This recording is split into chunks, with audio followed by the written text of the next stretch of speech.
nights that I spent in that cell, just wishing that I could have the outdoor surroundings around me. The thought to be able to walk by dogs in the park, overlook just a small lake, and wonder what wildlife was enduring the day. Feeling the breeze and hearing the noises, like exactly what we're all listening to right now in the background. Even just a simple airplane flying above, the birds chirping, talking to each other, calling out for their loved ones, their families. It's the freedom. It's the freedom of the great outdoors. It's the freedom even within a city of many and many of people. You get to enjoy the freedom, the innocence. Bryan Kohberger today sits in Latah County Jail. Boy, I know that feeling far too well. And people out here criticize left and right anything and everything that he does or doesn't do. So many people, so many, in the great debate of whether he's guilty of committing the quadruple homicide there in Moscow, Idaho, or whether they're on the idea that he just possibly is innocent, that the state has not produced the evidence that they claim to have had to prove his guilt. But so many people, when it comes right down to it, because there's not that much that they can throw at somebody to prove that guilt, they just come with the simple statement. Why is Bryan Kohberger not shouting to the rooftops how innocent that he possibly is? And I just shake my head. Because which one of you that is asking that question of why he's not shouting for his innocence would care to even listen? I'm ARHayes. It's Convicts Thoughts, and we're outside today. Aspen's enjoying a beautiful day at the park. It's an important topic. It's a very, very important topic because for some reason, so many are missing all the points that Bryan Kohberger's been screaming his innocence since day one. I mean, if you reflect back to the point of when all of this occurred in 2022, what a horrible day November 13th turned out to be for so many families and loved ones, 4 victims. Now, legitimately could possibly be a 5th victim, considering Bryan Kohberger has not been found guilty, and we're a year and a half into this case, and the prosecution doesn't even have the very evidence to push his guilt that they claim to have in the PCA. It's a shame that people didn't realize it from day one. How could Bryan Kohberger even necessarily need to scream for his innocence? He was living his everyday life. Even after the crime was committed, he didn't run. He didn't flee. Sure as hell didn't hide. He just lived life. Maybe he lives life a little differently than you or I or anybody else, but that's his prerogative. He's allowed to do that. Nobody should dictate how the man speaks or lives his life. Holiday season comes, school is over. He hops in his car with his dad to make the trip across country. It had already been pre-planned for a long period of time, so nothing unusual or anything changed about his plans. Someone that's committed a quadruple homicide normally doesn't just stick to their everyday normal plans, like getting a haircut, going to get a doctor's visit, spending a couple of day road trip across the country right before the holidays to spend times with their family. I know, It's not the equivalent of screaming for innocence, but it sure as heck isn't showing guilt either. Once arrested, with all the craziness that happened late night, end of December 2022, SWAT team raid of a home in the middle of the night, scaring the bedazzles out of, I guarantee you, all of Bryan Kohberger's family that was visiting for the holidays. Take him into custody, and again, already, he's showcasing someone that's deeming he's innocent. He waived his right to extradition immediately, without hesitation. I've been around the block with many of people that have been incarcerated, awaiting extradition, and many actually take their time in making the decision, and many actually even fight the extradition. People, of course, will scream, well, if he was innocent, he would have fought extradition. No, you don't understand. Extradition isn't about fighting whether you're innocent or not at that very point in time.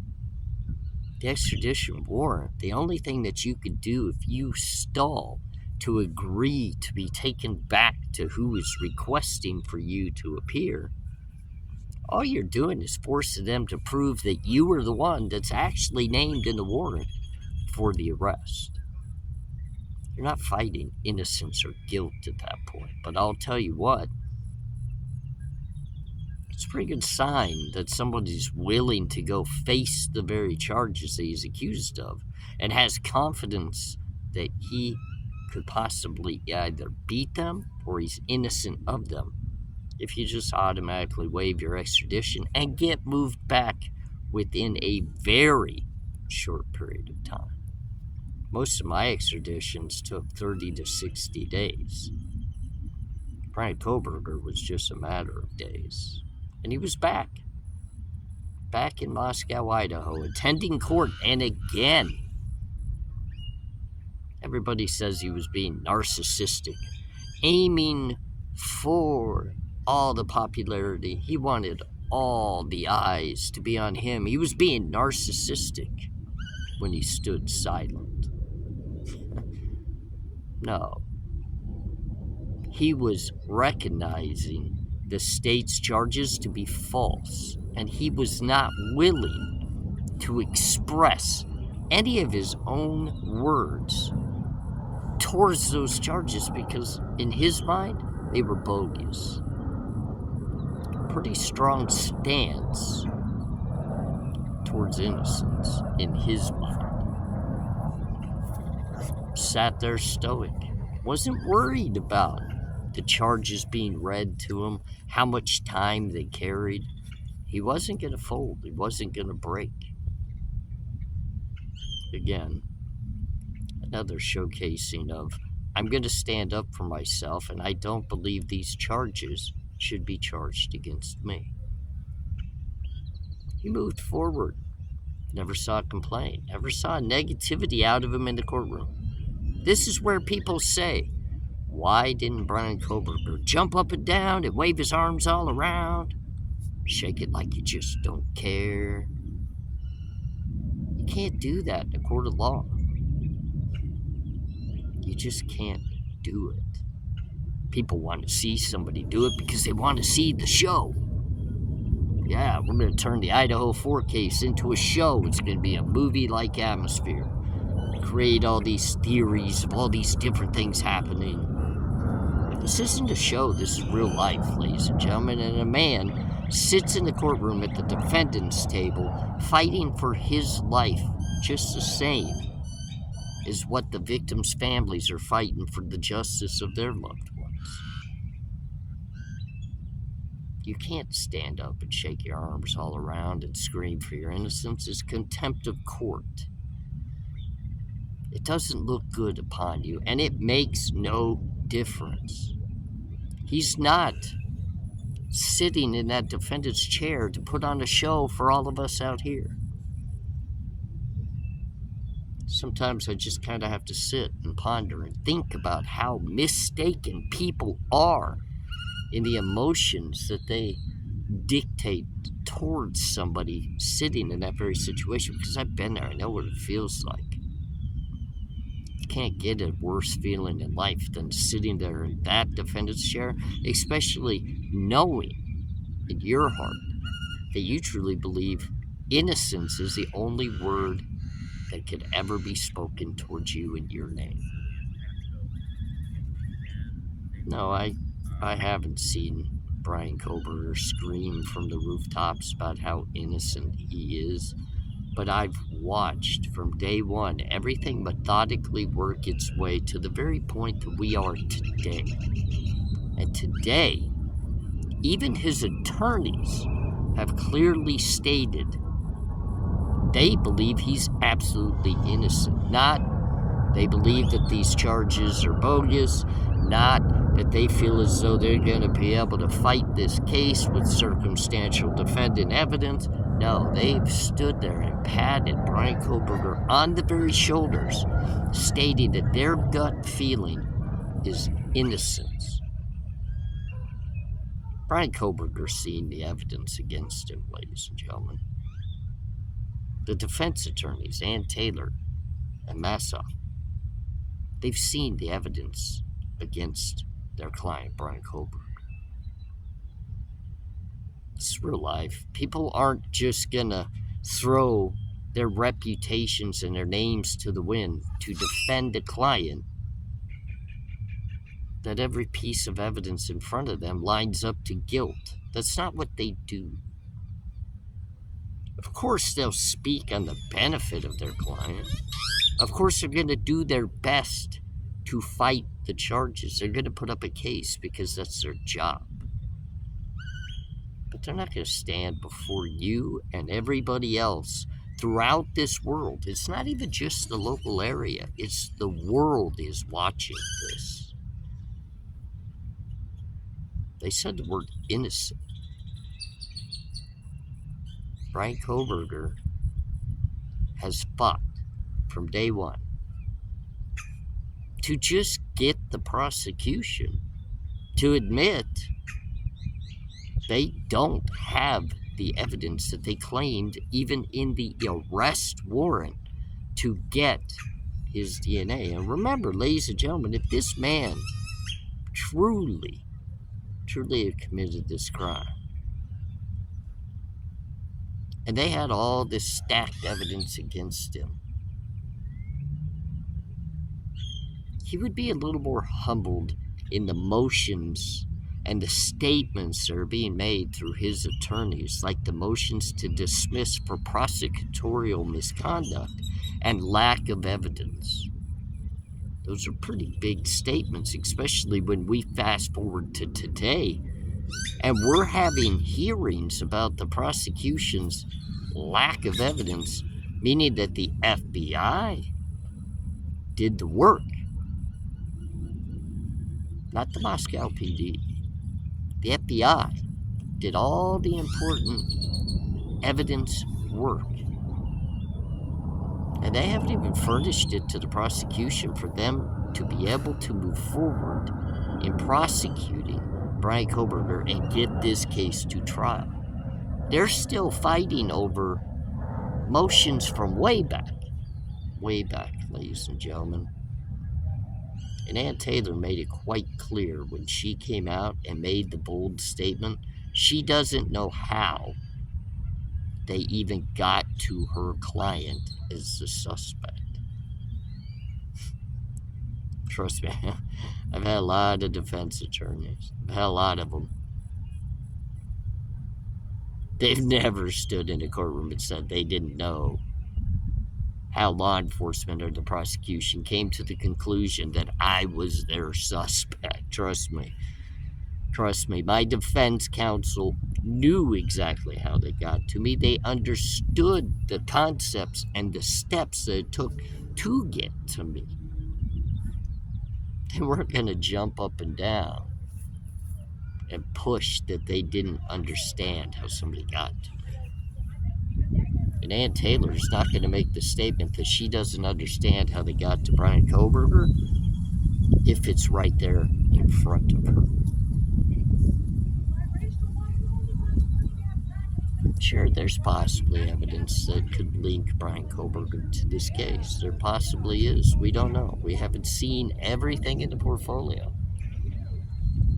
But the scariest part of that is neither has the defense or the defendant, yet he's still sitting in that very jail cell, wishing that he could be like me out here in the beautiful fresh air with a little breeze, enjoying free life. Screaming of evidence. Bryan Kohberger has been screaming it with every maneuver since day one. He just doesn't do it in the wild, narcissistic way that everybody could criticize him for. Just think about it, all the guilters.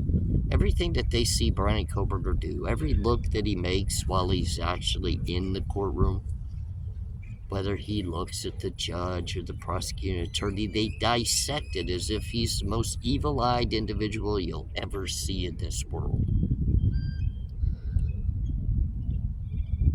I see it a little bit differently. I think he's conducting himself much better than many do. I've seen some outbursts in the courtroom, and they don't go down well.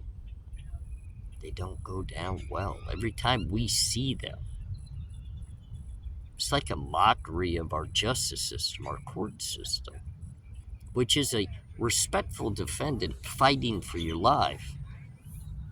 It's kind of a cardinal rule. You don't do that. You don't disrespect the system or the courts. You work your way, step by step, and appropriately fight the battle to prove your innocence. That's exactly what Bryan Kohberger's doing. I understand it.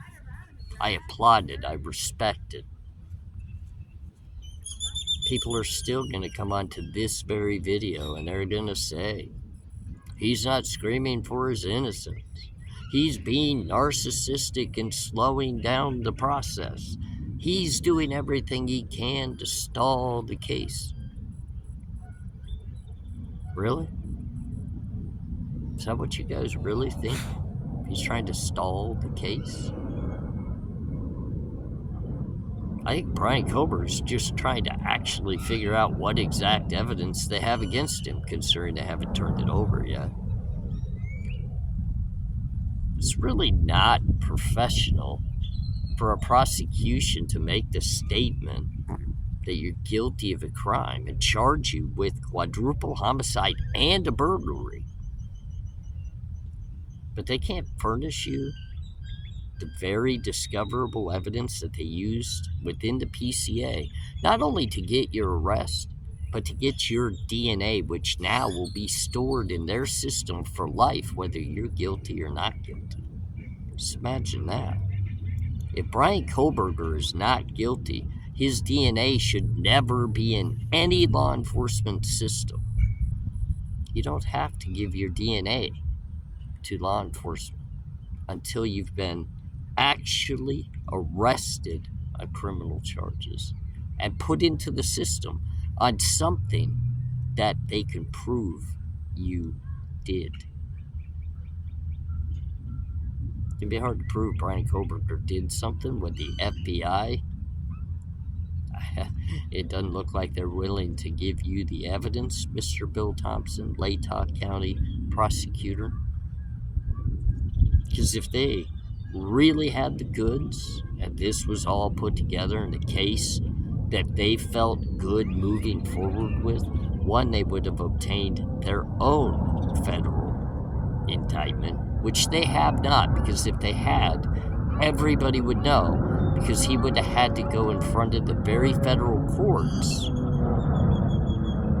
and hear out his charges that he was indicted of. Oh, that would have been nationally broadcasted.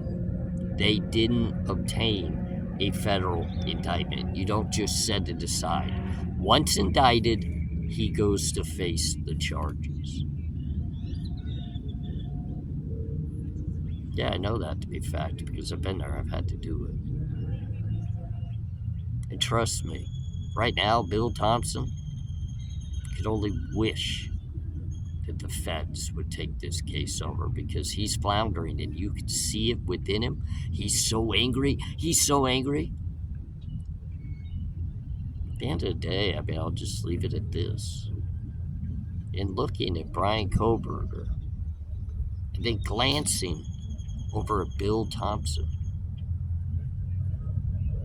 who's acting like the narcissist today. I'm ARHayes.